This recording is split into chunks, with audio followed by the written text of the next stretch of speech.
masih hangat karena saya mendaki seminggu sebelum Ramadan. Waktu itu, tiba-tiba Bambang menelpon. Ia mengajak saya untuk mendaki Gunung Salak sebelum puasa.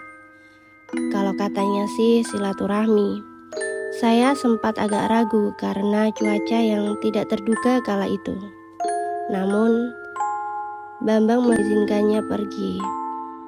Udah, gak usah banyak mikir. Gimana, lu mau gak? Tanya Bambang dengan nada memaksa. Saya bertanya ke Bambang, mau ke Salak 1 atau Salak 2? Bambang memilih untuk mendaki ke puncak Salak 2. Alasannya, puncak Salak 1 merupakan jalur peziarah yang pastinya akan terlalu padat menjelang puasa. Malam sebelum pendakian, saya tercetus untuk mendaki Gunung Salak bersama Snowy. Snowy adalah anjing husky peliharaan saya yang berusia 2 tahun. Pikir saya akan seru mendaki gunung bersama Anabul seperti orang luar negeri yang solo traveling. Saat itu juga, saya menelpon Bambang untuk menanyakan apakah bisa membawa anjing untuk hiking. Bambang mengingatkan, jalur ke Salak 2 itu vegetasinya rapat dan trek yang mereka lalui akan menguras energi. Kamu tahulah, kadang-kadang hewan itu lebih sensitif dan jalurnya ada sedikit manjat-manjat, kata Bambang memberikan pertimbangan yang membuat saya membatalkan rencana untuk membawa Snowy. Bambang menyarankan saya untuk membawa logistik yang lebih banyak. Saya paham maksudnya. Dari penelitian saya tentang jalur pendakian di Salak 2, vegetasi hutan di gunung ini rapat, medan tanah yang miring, dan juga beberapa hewan buas yang cukup menantang. Jadi perlu logistik yang cukup. Kalau dengar cerita saat kecil, Gunung Salak katanya gunung angker, yang merupakan tempat atau pusat kerajaan para jin dan makhluk halus. Konon katanya, Prabu Siliwangi menjadikan Gunung Salak sebagai tempat bertapanya. Mendengar cerita ini saja, saya sangat bersemangat, meski agak penakut. Saya selalu penasaran kalau ada yang membahas tentang hal-hal sejarah dan mistisnya. Pada hari yang sudah kami tentukan, perjalanan ke Gunung Salak kami dimulai. Rasa deg-degan sebelum pendakian itu terasa di dada. Perasaan yang mengingatkan pada omongan Simbah tentang saya yang katanya disukai makhluk halus. Saat mulai perjalanan, saya menyadari Bambang ternyata membawa begitu banyak kamera. Teringat tentang kelakuannya yang FOMO. Lu mau bikin konten lagi ya? Belum puas kemarin action kamera lu hilang. Goda saya membahas tentang kameranya yang hilang. Iyalah, kan gue mau banget terkenal jadi traveler kayak orang-orang itu loh, dan explore gunung-gunung di Indonesia. Kali ini gue mempersiapkan banget kok, jadi lihat aja nanti, kata Bambang penuh percaya diri. Matanya penuh ambisi dan pastinya berpikir untuk cuan-cuan. Saya menampar pundaknya, mencoba untuk mengerti kefomoannya itu. Entah ada apa, tiba-tiba saja dia menyeletuk sehabis dari Gunung Salak, pengen mengajak saya ke Gunung Slamet sehabis lebaran. Gimana? Asik kan? Nanti habis dari Salak, kita ke Slamet ya. Habis itu kita ke Arjuno sama Argopuro, oceh Bambang dengan nada riang dan ceria. Saya pun menolak ajakan tersebut karena mengingat suami saya sudah pasti ngomel kalau kebanyakan naik gunung. Duh, gue skip dulu ya naik gunung sama lu. Lagi gue bisa-bisa ngamuk. Gue habis lebaran ada rencana pergi ke Kalimantan bareng laki gue. Kayaknya gue mau eksplor cagar alam di sana. Bosen di Jawa mulu, balas saya penuh candaan. Mendengar kata eksplor Kalimantan, Bambang pun menyarankan saya untuk membuat konten juga seperti dirinya. Tapi sayang, mau dia mengoceh, namun saya tetap tidak begitu tertarik karena saya adalah resolusi orang yang mageran dan males ribet. Menurut saya, menulis lebih asyik daripada harus capek-capek mengedit dan merekam video. Setiap mendaki sama Bambang, saya tidak pernah menanyakan mau lewat jalur mana. Meskipun saya selalu melakukan riset terlebih dahulu sebelum pergi mendaki. Tapi untuk masalah jalur pendakian, Biasanya saya tidak pernah ambil pusing. Saya serahkan sepenuhnya kepada Bambang. Hitung-hitung dapat pengalaman seru juga. Saya ingat waktu mendaki Gunung Gede Pangrango. Bisa-bisanya saya yang masih belum terbiasa saat itu malah mendaki lewat jalur Selabintana. Kalau kaki saya bisa menangis dan menjerit, mungkin udah kenceng banget suaranya. Balik lagi ke cerita pendakian saya kali ini.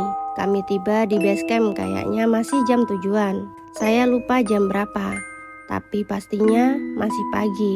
Sesampainya di kawasan Curug Nangka, Bambang langsung meminta bantuan Akamsi di sana untuk memarkir mobil. Kalau dilihat-lihat agak sepi sih, tapi bukan yang gak ada orang sama sekali. Ya mungkin juga karena pada saat itu cuaca juga lagi gak menentu. Apalagi kalau kata Bambang, buat sampai ke puncak Salak 2 itu cukup berat. Seperti biasa, kami meminta izin terlebih dahulu untuk mendaki kepada petugas setempat. Setelah mengurus izin, petugas memastikan apakah betul hanya kami berdua saja. Bambang mengiyakan dengan mantap. Terlebih lagi dia juga memang anak gunung banget dan pernah naik gunung Salak via Curug Nangka ini. Saya mempercayakan semuanya ke dia. Kami memulai perjalanan ini dengan membaca bismillah. Setelah pulang dari liburan di rumah Simbah, indera saya terasa lebih tajam dari sebelumnya.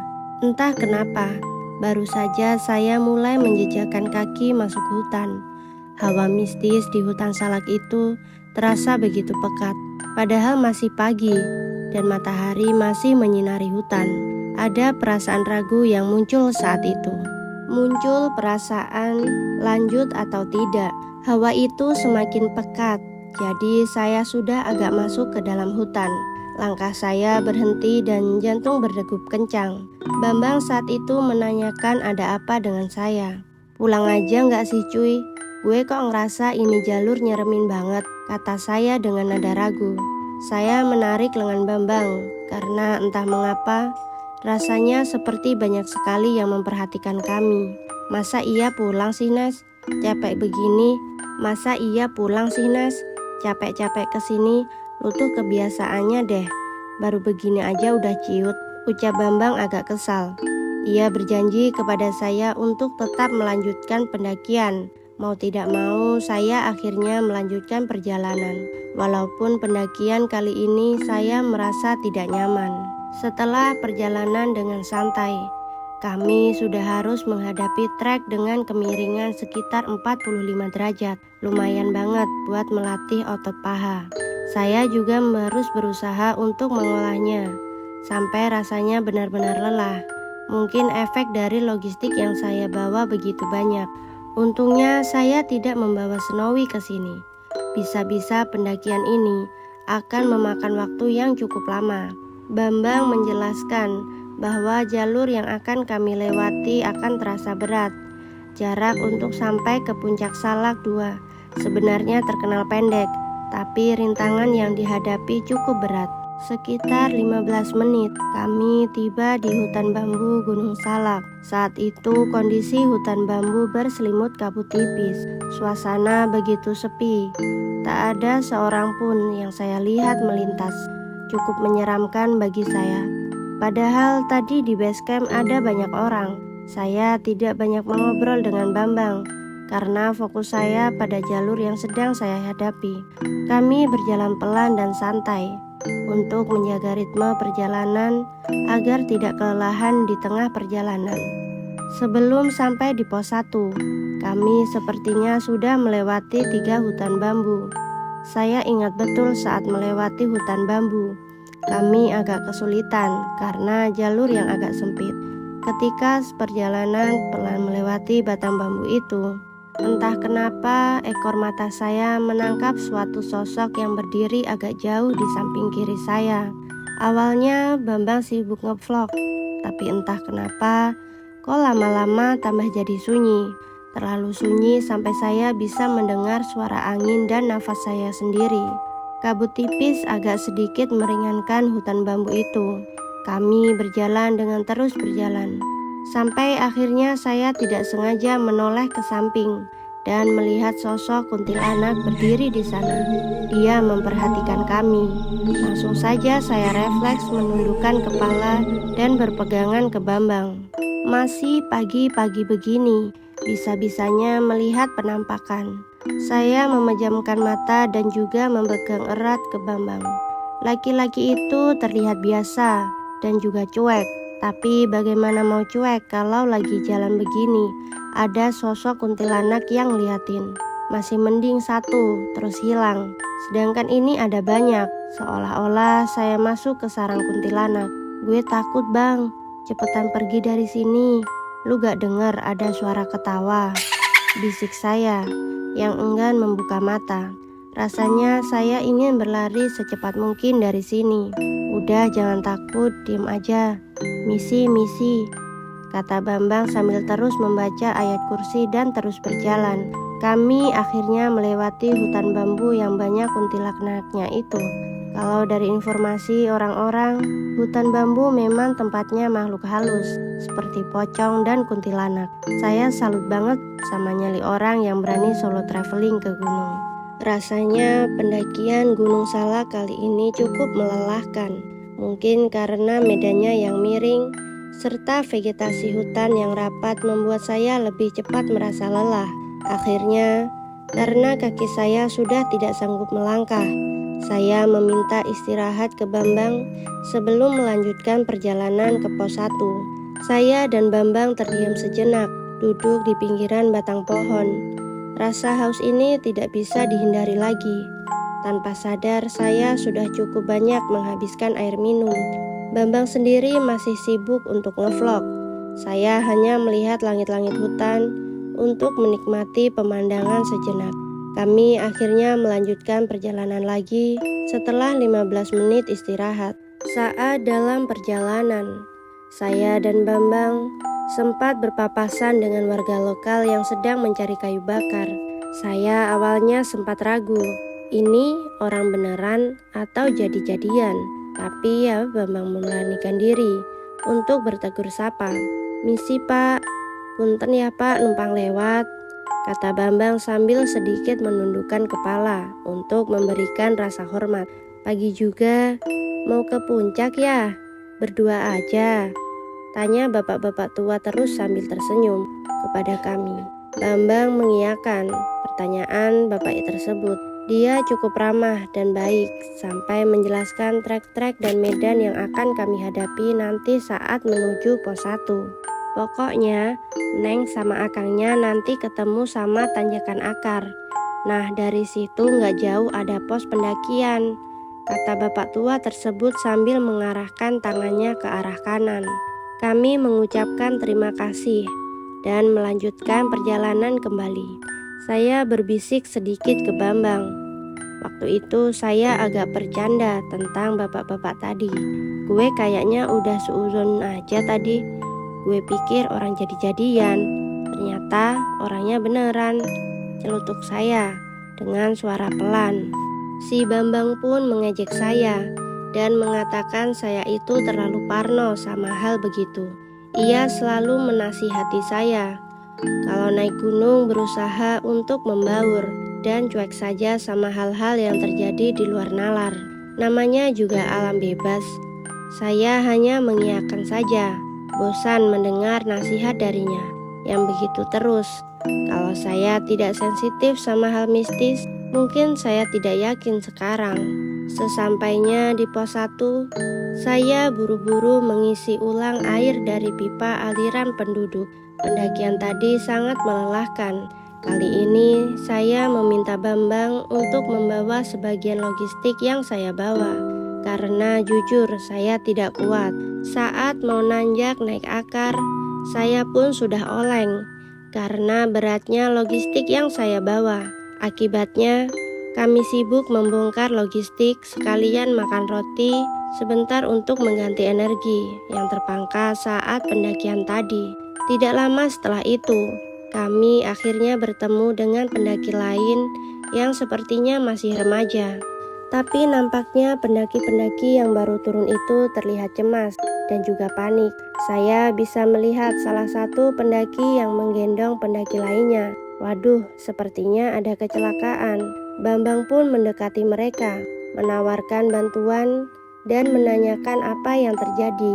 Salah satu pendaki bernama Miftah menjelaskan saat bermalam di puncak, salah satu teman mengidap gejala hipotermia. Temannya itu mengidap hipotermia parah, sampai kulitnya hampir membiru. Ia juga meracau aneh, meminta agar temannya itu ditarik ke Curug Nangka. Saya dan Bambang saling melihat. Sepertinya Bambang tahu apa yang ada di pikiran saya. Lebih baik kalian istirahat dulu, karena kalau lanjut sampai bawah, itu bisa hampir 90 menitan sampai ke base camp, ucap Bambang. Ia pun meminta saya untuk membangun flysheet, mengeluarkan kotak P2K, sedangkan pendaki itu meletakkan matras di bawah flysheet. Pendaki perempuan itu terlihat pucat sekali dan juga berkeringat. Ia terus meracau hal-hal dan bahasa yang terkadang kami tidak mengerti. Saya memberikan heatpack ke tubuh wanita itu, dan tiba-tiba saja ia menggenggam tangan saya. Genggamannya cukup kuat, membuat saya agak kesakitan sedikit. Tolong antar saya pulang. Saya tidak mau di sini, ucap wanita itu lirih. Tiba-tiba saja dia bangun, lalu matanya menyorot saya dengan tajam. Wajahnya yang pucat itu terlihat menakutkan, dan perempuan itu berteriak nyaring, membuat Bambang dan yang lainnya berhamburan ke dalam untuk memeriksa keadaan. Ada apa? Ada apa ini? Tanya salah satu pendaki yang merupakan teman perempuan itu. Perempuan itu tiba-tiba saja meronta dan mencakar-cakar tubuhnya sendiri. Para pendaki pria mencoba menghalangi aksi perempuan itu. Waduh, mampus ini. Ngadepin orang kesurupan gimana caranya? Ucap Bambang yang sepertinya tahu, karena tenaga wanita itu benar-benar di luar nalar. Saya sendiri juga berusaha keras, merapal beberapa doa untuk mengusir makhluk halus yang berada di tubuhnya. Namun sayangnya, keadaannya semakin parah. Bambang mencoba menelpon tim penolong. Ia tahu sinyalnya susah, tapi tidak ada salahnya mencoba. Saya memegang tangan perempuan itu dan menyadari bahwa pergelangan tangan saya yang tadi digenggam olehnya itu menjadi biru. Rasanya sakit dan panas. Perjalanan saya dan Bambang akhirnya sempat tertunda agak lama di pos 1. Suasana yang tadinya nyaman, aman, damai dan asri itu seketika berubah menjadi adegan menakutkan seperti di film horor.